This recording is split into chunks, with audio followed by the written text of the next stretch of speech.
meu nome é Rafaela França e sejam bem-vindos a mais um vídeo aqui no canal. O vídeo de hoje é o tão esperado como ter um caderno bonito e organizado que vocês estavam pedindo muito, tanto por aqui quanto nas outras redes sociais. Então, se você tá caindo aqui de paraquedas, não é inscrito no canal, já se inscreva. E se você não me segue nas outras redes, já esteja me seguindo, vai estar passando aqui o arroba das minhas redes sociais e também vai ter o link na descrição, então você não tem nem desculpa, porque só clicar e você já aparece no meu perfil e é só estar me seguindo. Assim você vai estar sempre atualizado das coisas que acontecem do lado daqui. Separei as melhores dicas que eu vi serem práticas pra mim e também como utilizar de ter um caderno bonito para realmente ajudar nos seus estudos. Então assim, esteja aplicando as dicas na totalidade delas, para aí sim você tá tendo não só um caderno bonito e organizado, como também prático e através dos resumos tendo um estudo ativo.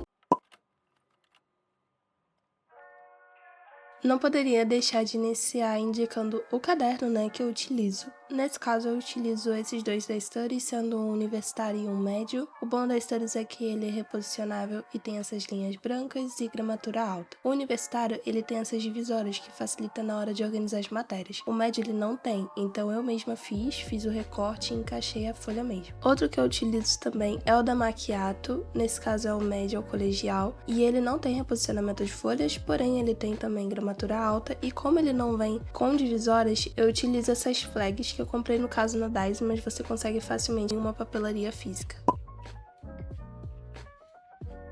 A organização de matérias, hoje em dia eu não utilizo muito essa técnica, porém eu utilizei muito na minha época de escola e ensino médio, que é o Color Code. O Color Code ele ajuda você também a conseguir achar mais facilmente a matéria, porque você vai saber, é só de olhar a cor que tá, naquelas anotações, você já vai se ligar em qual é a matéria. E também tem muita gente que faz assimilação por cores, então isso ajuda muito. E aí vão as cores que eu utilizava, para cada matéria na época. Eu achava que assim combinava bastante, utilizei tons que é mais fácil de encontrar.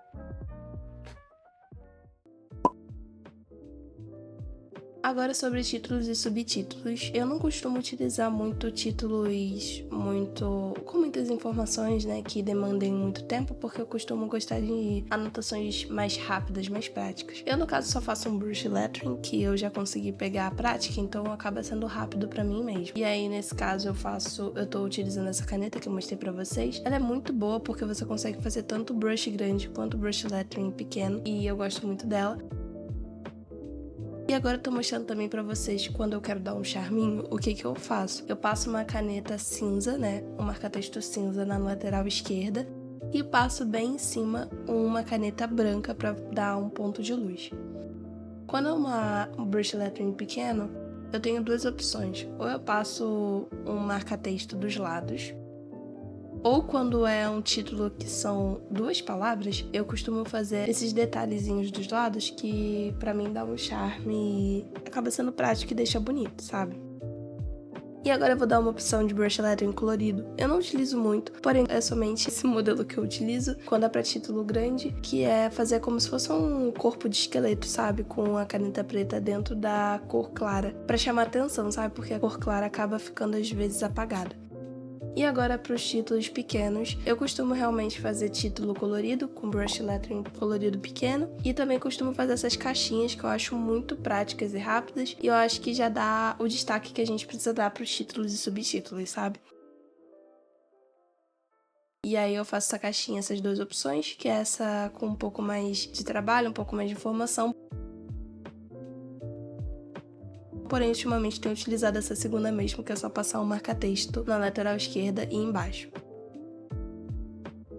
Outra ideia de subtítulo é essa de passar um marca-texto do lado já dando destaque, e também de fazer uma escrita em letra cursiva, um lettering, só que um lettering sem a brush em si.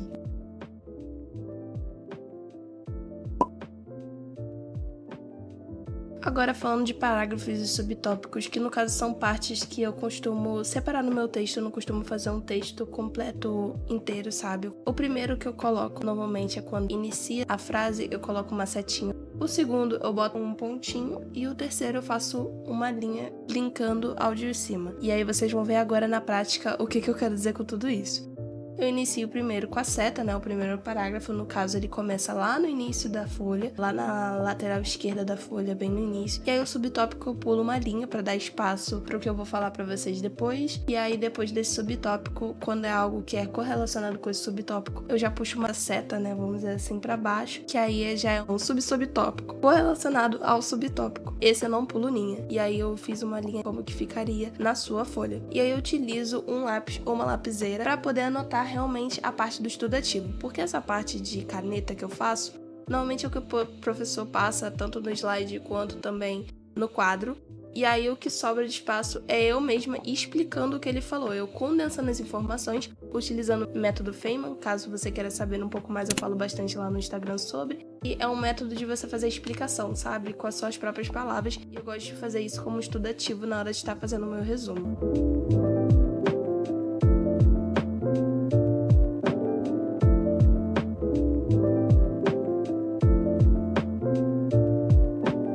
E agora eu tô mostrando pra vocês alguns exemplos. Às vezes eu também utilizo caneta colorida, vai muito da hora, você vai vendo o que encaixa pra você. De subtópicos eu também às vezes faço caixinha, você pode usar a sua criatividade. Agora vamos pra letra, né? Porque realmente o que deixa o caderno bonito, além dessas dicas de organização, é a letra que você usa, né? A caligrafia. Nesse caso, pro corpo do texto, eu utilizo letra de forma, que eu acho prática, já treinou um tempo, então eu realmente acho que fica mais organizado. E eu também escrevo no meio da linha, como vocês estão percebendo aí. Quando é linha branca, eu vou ser sincera, eu escrevo às vezes em cima da linha. Porém, quando é linha normal, eu utilizo no meio. Por isso que nesse vídeo eu tô mostrando pra vocês eu escrevendo no meio, porque eu sei que nem todo mundo tem linha branca, então já acaba se acostumando, entendeu? E de brush lettering, eu só utilizo alfabeto minúsculo, pra mim eu não curto muito utilizar a letra maiúscula. O único maiúsculo que eu utilizo é o Z, porém o Z eu não utilizo minúsculo, é meio que uma troca, sabe?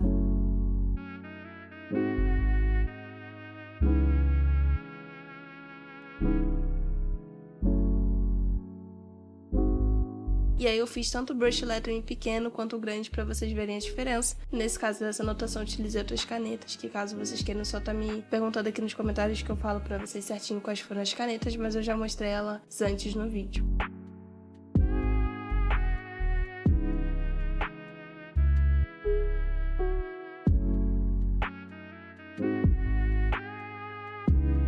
E caso você tenha interesse em aprender exatamente esse alfabeto que foi o meu, eu indico a minha apostila de caligrafia, que é o guia para a caligrafia dos sonhos. Essa apostila eu fiz com muito carinho, demorou um tempo porque eu queria trazer o melhor para vocês, que foi o que realmente me ajudou na época que eu tava aprendendo a fazer o lettering, né, e a fazer a letra de forma, que no caso é uma apostila que conta com os treinos para fazer letra de forma pro corpo do texto e também para fazer lettering. E eu tô mostrando aí algumas folhas para vocês e é muito bem explicado, tem exercícios para você tá fazendo, já aplicando as técnicas, e do brush lettering você aprendendo o formato do lettering, realmente aplicando com a técnica, né, de subir afinando e descer engrossando, e também no lettering pequeno, e o melhor de todos, que é um resumo inteiro para você colocar em prática tudo que você aprendeu na apostila até então. Caso tenha interesse na apostila, o link tá na descrição.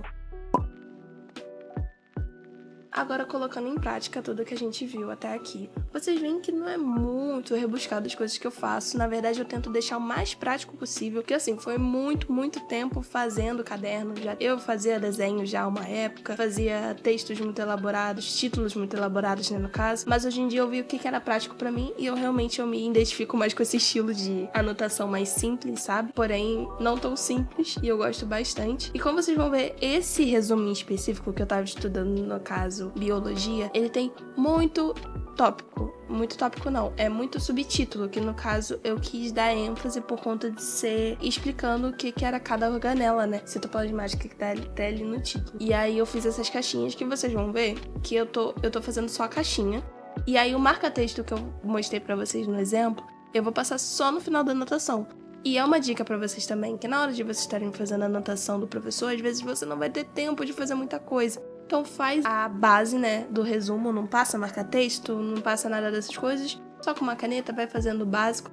Tanto que vocês vão ver que às vezes eu vou estar fazendo a caixinha, eu nem vou estar finalizando a caixinha depois que eu finalizo toda de uma vez, e realmente fica mais prático pra mim assim. E vocês vão ver que eu tô dando esses espaços, por quê? Primeiro, eu anoto, como eu falei antes, eu anoto o que o professor passa no quadro, né, que normalmente, se você ainda tá na escola ou se você na faculdade tem um slide, normalmente você anota o que tá ali, né, o básico, e aí depois você vai anotando por cima. No caso, se for slide, eu nem recomendo isso. Eu recomendo você realmente já começar fazendo tudo a lápis mesmo, e quando chegar em casa você passa limpo, eu acho que é preferível. Mas, pra quem tá na escola e passa no quadro, anota o que tá no quadro, e aí depois, quando o professor começar a explicar, você começa a anotar com lápis ou a lapiseira. Vocês vão ver que eu tô anotando ali, e tudo que eu tô anotando são coisas que vêm da minha cabeça, sabe? São as minhas próprias explicações que eu vou ouvindo o professor, condensando a informação e aí sim passando pro resumo. Eu acho muito prático, por isso que eu dou esses espaços, né? Por isso que eu pulo linha e tudo mais, para ter um lugar que eu possa estar anotando o que o professor estiver explicando e realmente eu poder estar fazendo o meu estudo ativo, porque escrever, gente, o que você pensa parece que você fixa melhor. É uma ideia incrível de estudo ativo, então se você puder estar aplicando, vai estar ajudando muito. Se você desse vídeo conseguir pegar essa dica pelo menos, sério, você vai ver que seu caderno não vai ficar só organizado, como você também vai estudar muito, muito melhor. E aí vocês vão vendo que eu tô finalizando aí, já tô passando o marca-texto, né? Agora que eu finalizei a aula, que eu vou passando o marca-texto. E também marcando as partes importantes do texto com uma outra cor. Vocês viram que nesse daí eu nem usei color code, eu utilizei realmente as cores que eu gosto. E você também não é obrigado a usar, tá? Color code, mas eu deixei a dica pra vocês caso vocês queiram mesmo ter um caderno mais organizado e realmente na época era muito prático pra mim. E assim ficou a anotação, eu espero muito que vocês tenham gostado das dicas e dessa anotação. Qualquer dúvida é só tá deixando nos comentários, eu espero que tenha ajudado e até o próximo vídeo.